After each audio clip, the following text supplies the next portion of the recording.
Hello, everyone, and welcome to today's webinar, Avoiding Hurdles in Molecular Assay Development.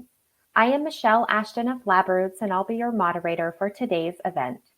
Today's educational web seminar is presented by LabRoots and brought to you by Thermo Fisher Scientific. We encourage you to participate today by submitting any questions you may have during the presentation. To do so, simply type them into the Ask a Question box and click Send. We'll answer as many questions as we have time for at the end of the presentation. You may also submit any technical issues here as well if you have trouble seeing or hearing the presentation. This webinar is interactive and will include several poll questions distributed throughout the presentation. Your participation is greatly appreciated. Without further ado, I'd like to now welcome our speaker, Naeem Nathoo, new Business Development Manager, Molecular Diagnostics. Naeem, you may now begin your presentation.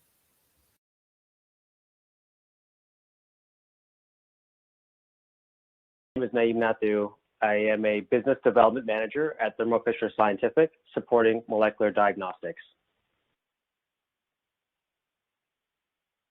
So for today, we'll start with an introduction, then move to some current challenges in molecular test development, followed by attributes of improved enzyme design, methods in enzyme development. We'll see next generation enzymes in action through some case studies, and end off with quality and manufacturing capabilities at Thermo Fisher Scientific that can routinely be leveraged by our customers. So here's the workflow from a high level, and it has three major phases: extraction, amplification, and detection.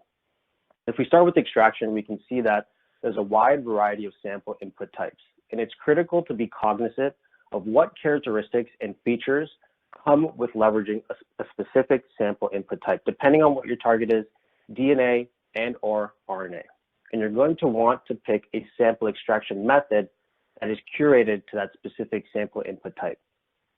If we jump over to detection for a minute, you can see that there's a wide variety of ways to do that downstream analysis.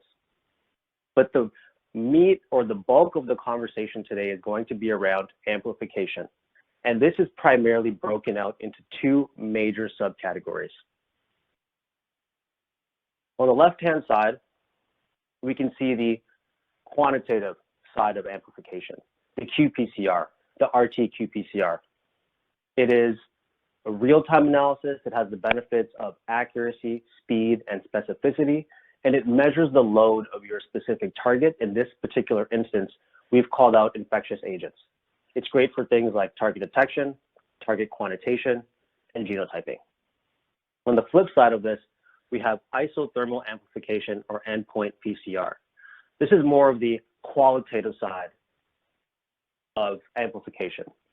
It measures the presence or absence of your target of interest, and in this case, again, we've called out, let's say, infectious agents.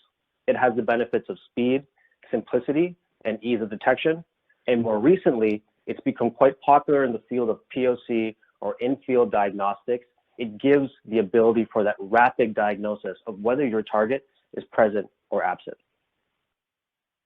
So when we talk about amplification, there's going to be some challenges or key features or things that you're going to want to consider along the way through your assay development. So if we focus on the performance aspect, there are going to be challenges you may come up against regarding accuracy or reproducibility or specificity and or sensitivity. On the other side, or on the other hand, you'll have the operational parameters regarding your assay. How easy is it to access your test? How easy is it to use your test? Is it just as simple as putting your sample in and hitting a button, right? And of course, the time to obtaining those results. How fast and how scalable can we get those results from the time that we start that assay? If we take a step back at the workflow, we can see that it's connected end to end. And dependent on whether our target is DNA and or RNA, embedded within that sample, we're going to want to be cognizant of what are the features or characteristics of our sample input type.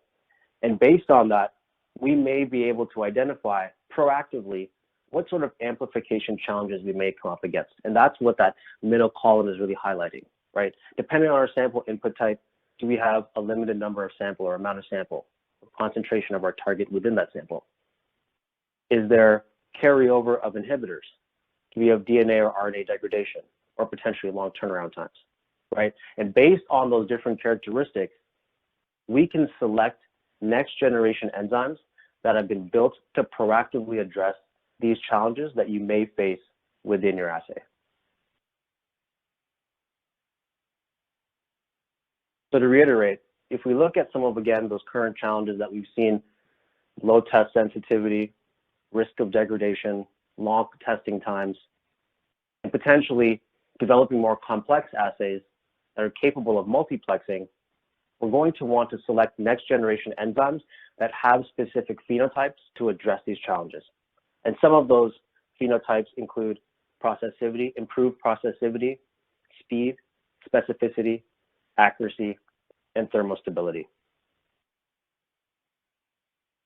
So in the following slides, we're going to cover each of these key attributes of these next generation enzymes, when you typically may come up against them, what that ultimately means for your assay, and what these key attributes or enhanced attributes can do to improve your assay. So let's start with specificity. And generally the challenges we have with specificity is we have non-specific amplification of a target we didn't intend to identify or amplify in the first place. This comes from misprimed DNA and generally an enzyme that's active at room temperature, right? We're going to get that misprimed DNA because we do want that benefit of setting up our assay at room temperature. So how do we get that benefit without that misprimed amplification of a target we didn't intend to see? And this is where leveraging hot start enzymes, enzymes that are not active at room temperature while we're setting up our assay, leveraging those enzymes such that even if we do get that misprimed DNA, we don't detect that in a downstream analysis, right? So these hot start enzymes are modified either through the addition of an antibody, chemical, an antibody molecule, or aptamer, rendering that enzyme inactive at room temperature such that when we are ready, the assay is complete and ready for cycling, we can raise the temperature of that assay to 90 degrees, activate that enzyme, and now under those more stringent conditions, we get the annealing of our primers to the template at the right locations, and that active enzyme now is focused on amplifying our target of interest. So if we jump to the next slide, we have some examples, right? We look at example A on the left-hand side. If we don't have a hot start enzyme, when we're setting up that reaction, we're getting that misprimed target or misprimed targets, and we're seeing the results in amplification of that active enzyme because it's active at that room temperature setup in this particular example. We leverage that hot start enzyme, we follow the same setup process, but now that enzyme is only active when we're ready. And then through that, we see that expected amplification and the resultant of higher yield of that particular target of interest. And if we jump over to example B, this is highlighting the fact that through leveraging higher cycling temperatures, we get greater specificity with these thermostable enzymes. And as a result, we get a higher yield and specific amplification of our target of interest. So now let's jump to processivity. And processivity refers to how many nucleotides are being incorporated within a single binding event, our enzyme binding to that template. And generally what prevents that enzyme from integrating several or many on the higher end nucleotides in one binding event is the presence of inhibitors, for example, right? They knock that enzyme or distract that enzyme from being able to incorporate many nucleotides and knock the enzyme off the template. So the resultant of that is shorter amplicons or cDNA, and we get low processivity of this enzyme because now more enzyme binding events have to occur in order for us to get a full-length cDNA. So the best way to overcome this is to leverage enzymes that have inhibitor tolerance, and through that, they're able to incorporate, they can withstand the presence of those inhibitors and incorporate many nucleotides at the same time or the same binding event. And ultimately, that means improved processing power, which ultimately will mean for your assay, full-length amplicons.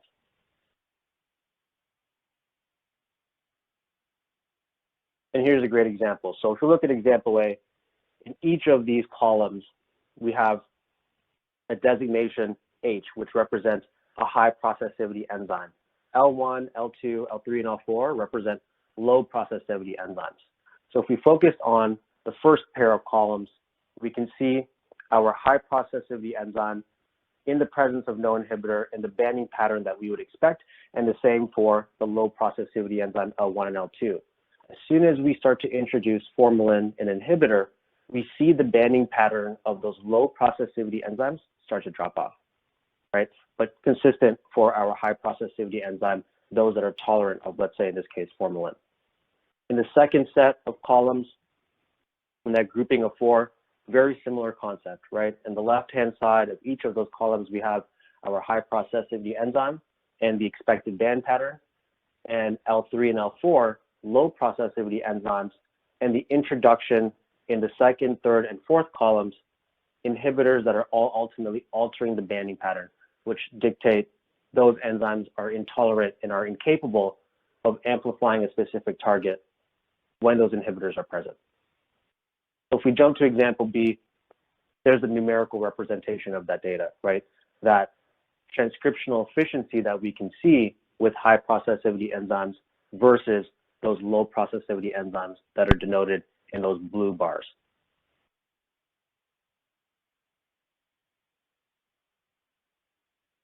So thermostability, right? The lower the temperature that we're doing our amplification stages at, the greater the likelihood it will come across, or our enzyme will come across secondary structures resulting in truncated synthesis, right? And this is either due to secondary and or high GC content. So the best way to resolve this is to increase that temperature at which we're doing this reaction, or this reaction is being conducted. And that requires an enzyme that's tolerant and is able to perform accurately and efficiently at higher temperatures, or also known as a thermostable enzyme, right? So if we look at that image just down the center of the screen, 37 degrees, we have this high presence of these secondary structures, which ultimately will result in truncated synthesis. But if we can run that same reaction with a thermostable enzyme at 55 to 65 degrees, we see that nice, clean, single strand, and that enzyme is able to run along uninhibited. And that's what the data, or the gel image on the far right-hand side, is indicating, right? We can run that reaction with a thermostable enzyme, whether at 50 degrees all the way through 65, and we get that nice, consistent banding pattern. So now we're going to jump to accuracy, and the application of particular relevance, let's say, would be sequencing. And in this particular area, we want to maintain the integrity of the sequence that we are ultimately amplifying and detecting. So here we're going to want to leverage high fidelity enzymes with extremely low error rates, right? And if you look at our benchmark enzyme, Platinum Superfy 2, in comparison to those that are offered by our industry peers, you can expect up to 350 times the accuracy as compared to the conventional Taq DNA polymerase.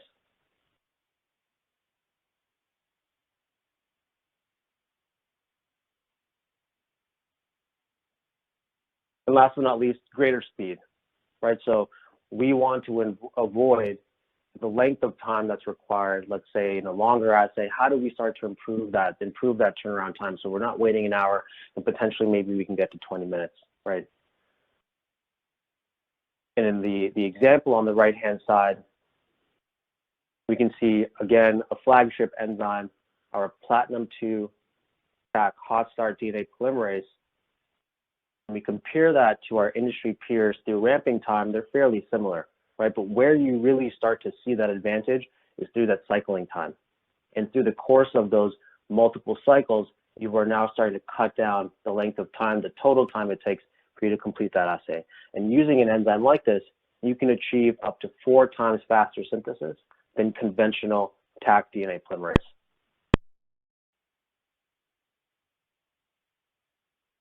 So how do you know what enzyme to leverage, right? We have next generation enzymes that possess some or potentially all of these qualities. But to leverage an enzyme that possesses all of these qualities, it can become cost prohibitive, right?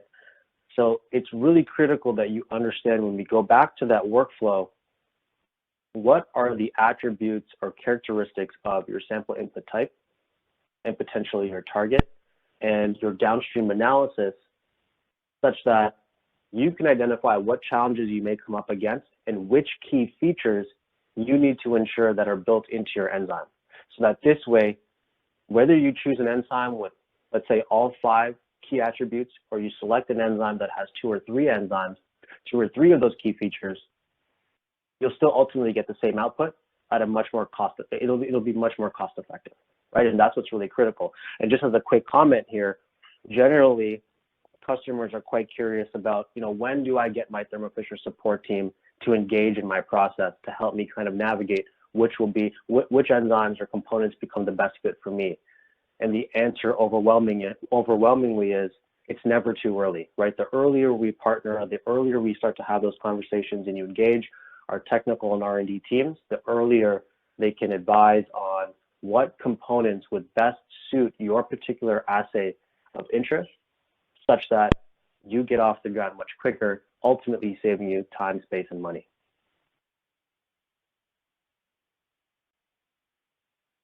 So if we look at protein design and the development of this next generation enzymes, it comes from 2 different sides. We have the protein design side, where we can leverage things like rational design, site-specific mutagenesis as an example, protein fusion technology. We can leverage protein evolution. It's directed to push the enzyme to develop a specific phenotype or characteristic. Or we can go to natural sources of biodiversity, those atypical climates, to find enzymes that perform under unique conditions. On the flip side of that, our enzymes come with a wide variety of buffers. And that chemistry, it's a joint chemistry approach. Can we tweak that buffer to optimize the activity of that enzyme?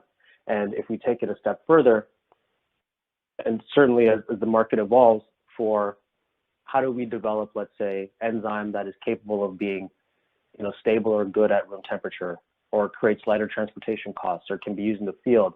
And this is where we start talking about buffer formulations that have no glycerol, right? And we talk about those lyo-ready products or lyo-ready enzymes.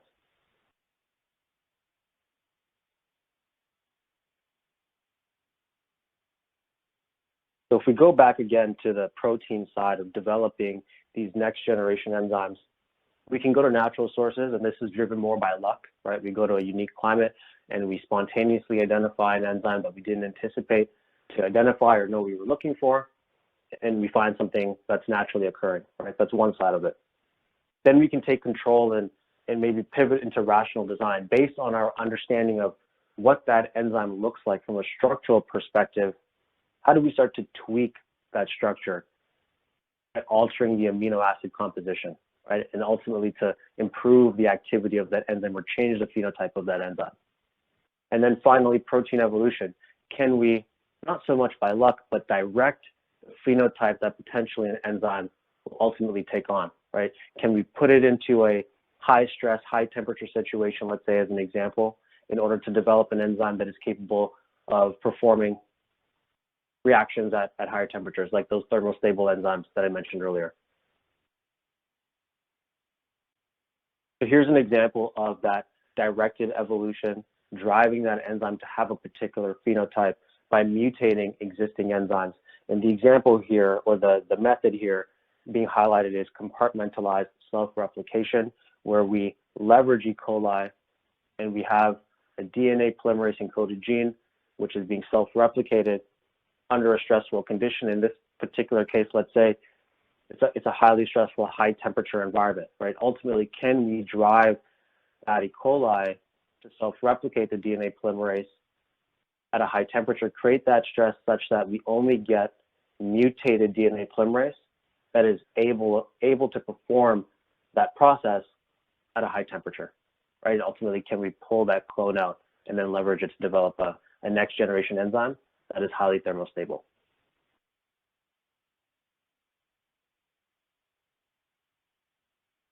Another example being the enzyme fusion technology, right? So we see this in high fidelity DNA polymerase Again, that would be very relevant for sequencing.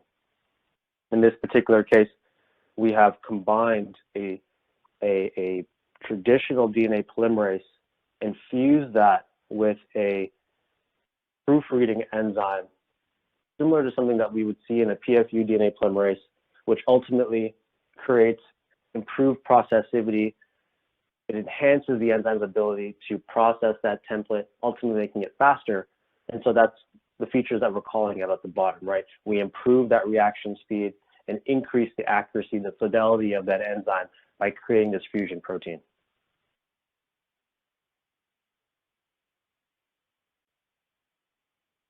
So when we talk about advances in enzyme development, it's a combination, or it's a multi-pronged approach. Protein evolution, buffer innovation, directed mutagenesis. And through leveraging this multi-pronged approach, we've developed some of our most recent cutting-edge flagship enzymes, which includes platinum 2-Tac hot start DNA polymerase, superscript 4, reverse transcriptase, and platinum superfy 2, or high fidelity DNA polymerase, all backed by 40 years of experience in enzyme development and manufacturing. Now that we've talked a little bit about some of these next generation enzymes and how they're developed, let's look at some examples that you can start leveraging today, starting with platinum 2 DNA polymerase. This particular enzyme possesses hot start technology. And what that means for you as an end user is it comes with heightened sensitivity and specificity, meaning greater yield of your target amplicon. The enzyme is activityless at room temperature, attributing to its ease of use for a room temperature setup. And because of this specificity, sensitivity, and ease of use from a setup perspective at room temperature, you're getting this reproducibility between your reactions. And all of that is achieved through the antibodies that are bound to the enzyme, rendering it activityless at room temperature until we do that initial denaturation step where we separate that antibody from that enzyme, bringing it to an active state. And if we look at the examples in the bottom right-hand corner, regardless of how much template we introduce into our reaction, we still get this nice crisp banding across the board. And when we look at in the last image in the bottom right-hand corner under column P, what this is representing is at the 0-hour time mark, when we set up our reaction at room temperature and we run that reaction subsequently, we get a nice crisp band. If we keep that set up for 24 hours at room temperature, we still get a nice crisp band. But when we look at enzymes that don't possess hot start technology and we set up that reaction and run it immediately, we already start to see some of that drop off in our target amplicon. And it's even more so when we hold that reaction at room temperature for 24 hours and run that reaction. Displayed on your screen is our first poll question. Which area do you experience challenges with assay development? DNA, RNA extraction, amplification related, detection related, others?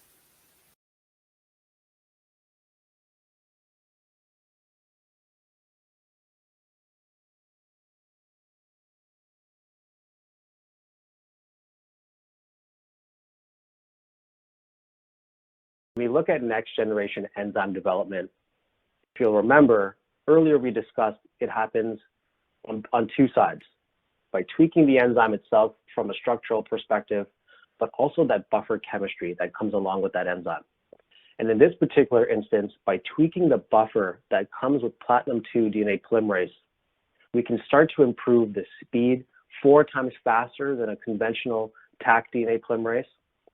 We can start to elevate the enzyme's ability to tolerate inhibitors, and we can also elevate the enzyme's ability to amplify difficult and GC-rich targets. And all of this attributes to time to results, improved ease of use, and versatility. So if I can draw your attention to the bottom right-hand corner of this slide, and we look at the gels again, we can see that whether inhibitors are present or not present, that enzyme is able to accurately amplify our target amplicon with a nice crisp band. And if we look at the bottom right-hand corner, that last image, And from the left side of that last image, we have 29% GC content, and on the far right-hand side, 77% GC content. Regardless, we are seeing nice, crisp, consistent banding, indicating that this enzyme is able to perform accurate amplification even in GC-rich targets. Displayed on your screen is our second poll question. Would you like to be contacted by our business development manager to help you make a purchase? Yes or no?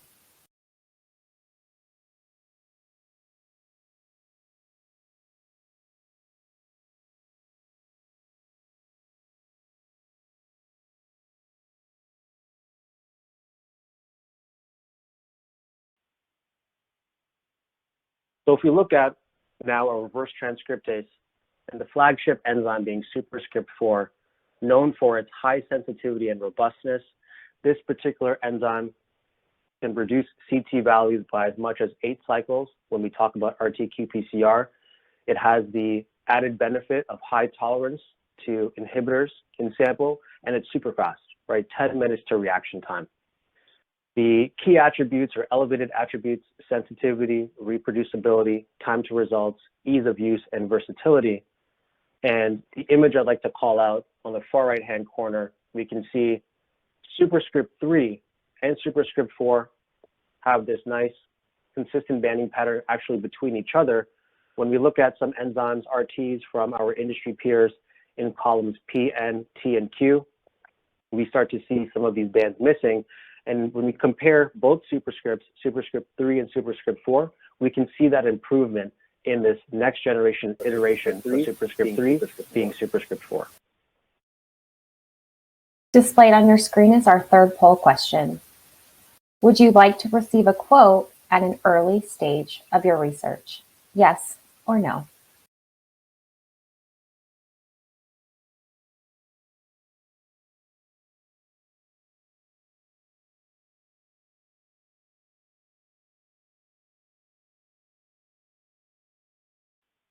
If we switch gears for a moment and start to look at innovations in buffer and buffer chemistry and how we can start to tweak this chemistry for the benefit of some of our more complex assays, as in this case, multiplexing, how are the advancements in buffer chemistry ultimately helping us to create and achieve optimal results with some of these trickier assays, if you will? And in this instance, when you're dealing with multiple primer pairs, one of the biggest challenges is going to be how can you quickly calculate what that optimal annealing temperature needs to be for your primer pairs so that you're able to amplify your targets without compromise. And as we can see here, by tweaking that buffer chemistry, and in this instance, developing a buffer that is capable of enabling all of our primer pairs to universally anneal at a temperature of 60 degrees Celsius without sacrificing the amplification of any one of our given targets, now we are starting to elevate the performance of our enzymes and our reactions through ease of use, again, specificity, multiplexing, and versatility. And that's what that image is showing you on the bottom right-hand corner, right? Across the board for each of our target amplicons, all of them are being amplified, nice, crisp, and clear without compromise.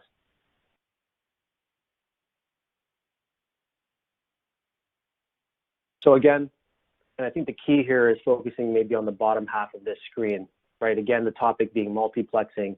And when we look at a variety of infectious targets, whether viral and bacterial, which come with their own nuances, and if we look maybe even specifically within bacterial, gram-positive and gram-negative, both with their own nuances. And as we go along, how do we leverage buffer chemistry and tweak that buffer chemistry such that we can look at these variety of targets with their own nuances and still get nice specific amplification? And that's what that gel is showing you on the right-hand side, right? Whether we have one target, we introduce 2, and we jump all the way to 15, all of those bands stay consistent across the board.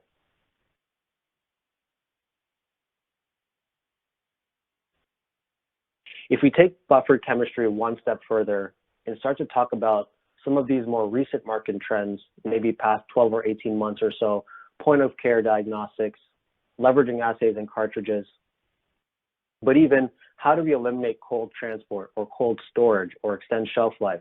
This is where lyophilization compatible assays and, as an extension, lyophilization compatible enzymes come into play. And existing buffers contain glycerol, which makes them incompatible with lyophilization. So can we develop buffer and buffer chemistries that don't possess glycerol without compromising the performance of our enzymes? And we offer these lyo-ready options for our reverse transcriptases, our polymerases, our master mixes, as well as our PCR enhancers like ribolock inhibitor.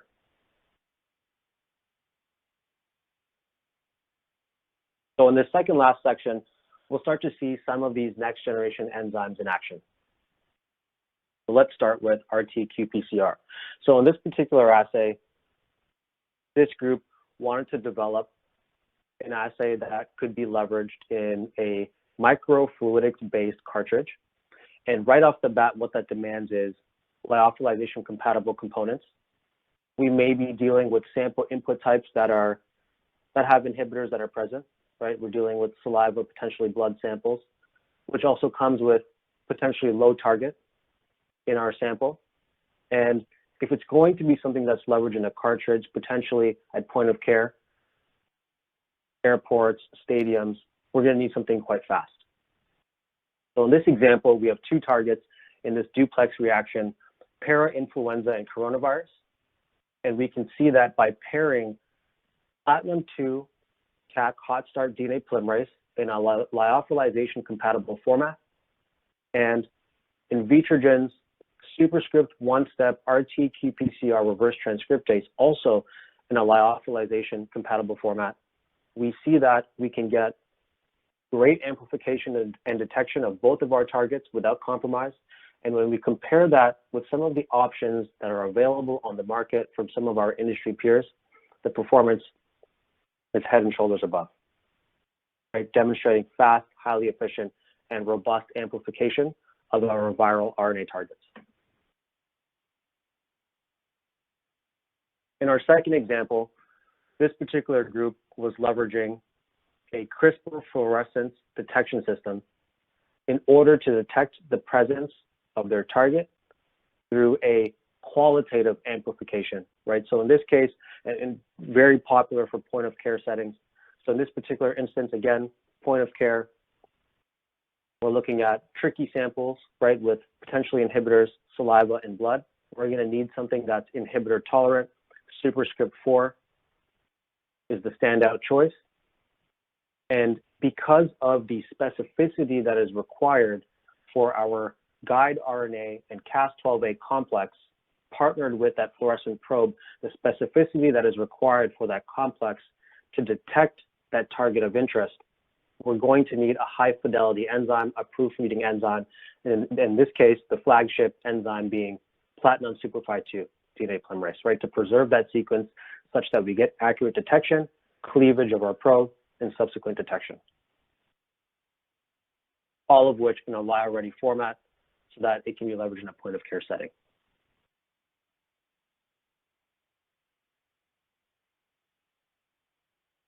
In this third example, another really hot topic, right? Isothermal amplification, very similar concept, great for utility in the field for point of care settings. Again, we're going to be dealing with potentially trickier samples, inhibitors.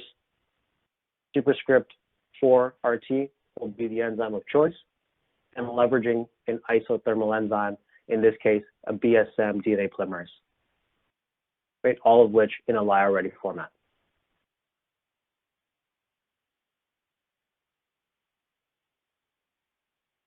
In our last example, variant sequencing for SARS-CoV-2, lots of activity in this area as well.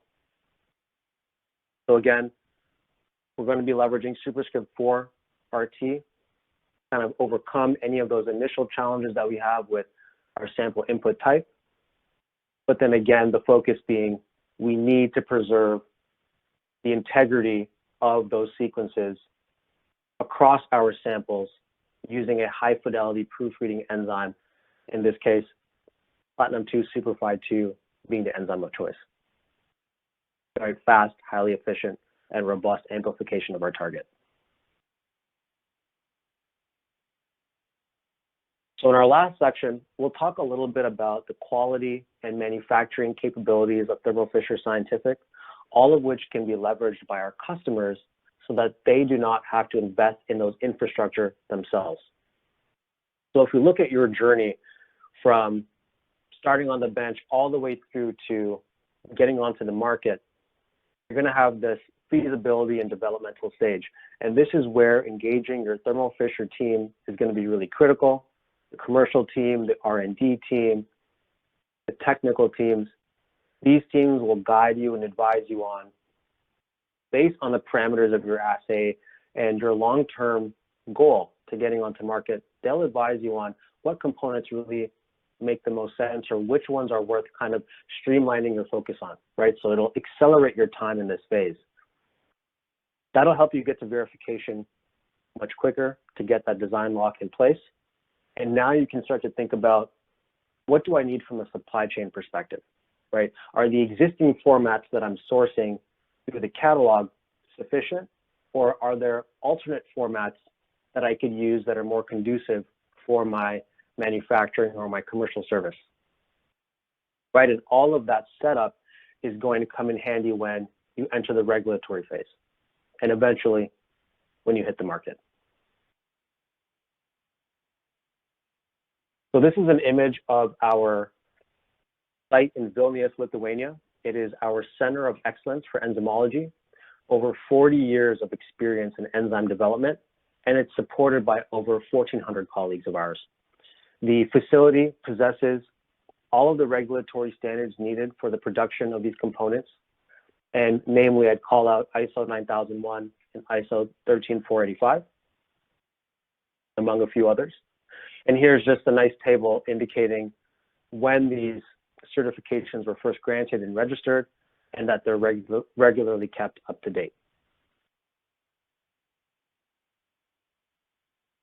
So when we talk about product delivery and delivering the best product for your business, for your assay, we can start to look at our kits and customize those existing kits, adding components, dropping components. We can even develop kits that don't exist at all, right? Totally custom kits. We can break down these kits such that we offer standalone components, and we can even take all of that a step further by tweaking the format, the chemistry, right? Whether it's size or the chemistry from a lyo-ready perspective, and potentially even DNA-free iterations of these components for those highly sensitive assays. All of which is not totally inclusive, but are fair examples of how we can tweak these components to better fit your needs. Altogether, when we talk about Thermo Fisher Scientific as your partner in molecular assay development, leverage the business's experience to accelerate the time spent in those early developmental stages. Take advantage of that wide breadth and depth of components that are offered through the portfolio. Take it a step further with integrated and customized solutions that best fit your business and commercial service or product. And last but not least, using cutting-edge components such that the technology you develop stays on the bleeding edge. And throughout this entire process, working with your business development manager to keep that process from start to finish seamless so that you can focus on your success. So I'll pause there and open it up for some questions. Thank you, Naeem, for your informative presentation. We will now start the Q&A portion of the webinar. If you have a question you would like to ask, please do so now. Just click on the Ask a Question box located on the far left of your screen, and we'll answer as many questions as we have time for. Let's get started. Our first question is, great presentation and thank you. I have been designing an RT-qPCR assay using template from culture cells and will start testing blood samples. Should I redesign my assay since the quality of the template may be subpar?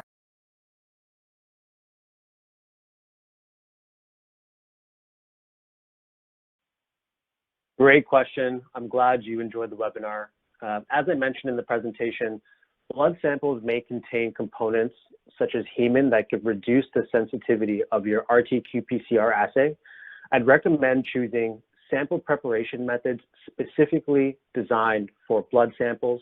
And for the RT-qPCR assay, I'd recommend using superscript 4 reverse transcriptase and platinum 2-Taq DNA polymerase. Both of these enzymes are highly tolerant of inhibitors in case the sample preparation was not as robust.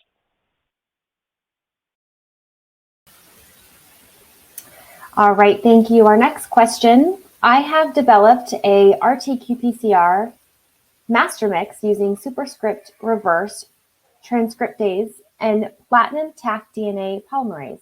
Can I lyophilize this master mix, or do I need to use lyo-ready enzymes mentioned in your presentation?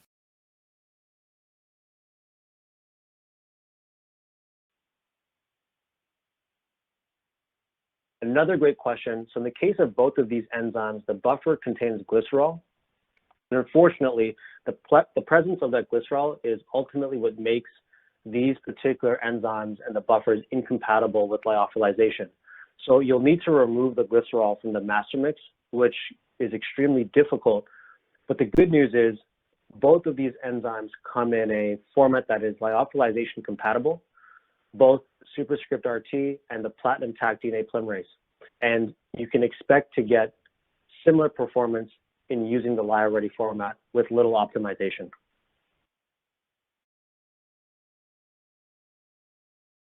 Thank you, Naeem. We have time for one more question. Thank you for your talk. I like the idea of eliminating the sample preparation step, especially when I am starting with a low amount of template and cerebrospinal fluid. Which enzymes do you recommend for real-time PCR assay? And do you have samples that I can test?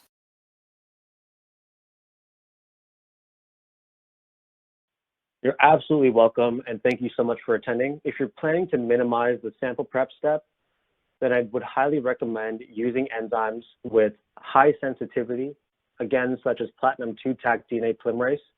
If you're starting with an RNA target, then certainly I'd suggest including superscript 4 reverse transcriptase. Both of these enzymes have the highest sensitivity, highly tolerant of inhibitors, with the added benefit of speed. We can certainly offer you some samples to test, both in glycerol or lyo-ready formats. For more information or requesting for samples, please go to thermofisher.com/OEM enzymes.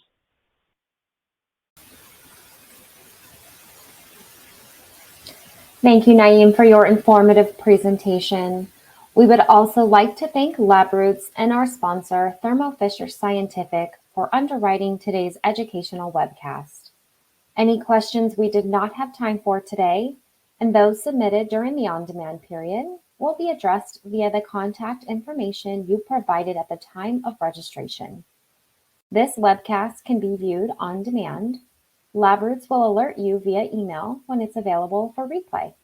We encourage you to share that email with your colleagues who may have missed today's event. Thank you and goodbye for now.